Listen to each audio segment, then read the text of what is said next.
तुम्हाला समस्या येतात व त्या समस्या दूर कशा करायच्या ह्याच्या बाबतीत आपण एक छोटंसं उदाहरण पाहूया.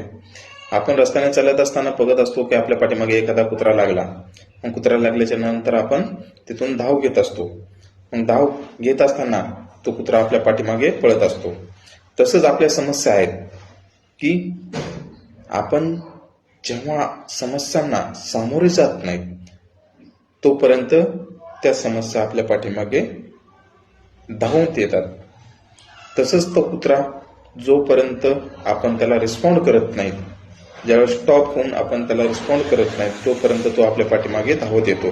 तसंच आपल्या समस्या आहेत, जोपर्यंत आपण त्या समस्यांना शांतपणे विचार करत नाही, ही समस्या कशी सोडवली पाहिजे, त्या समस्येवर उपाय कसा केला पाहिजे, हे जोपर्यंत आपण करत नाही तोपर्यंत समस्या आपला विचार सोडत नाही. त्यामुळे शांत राहा, हा विचार करा, समस्या सोडवा.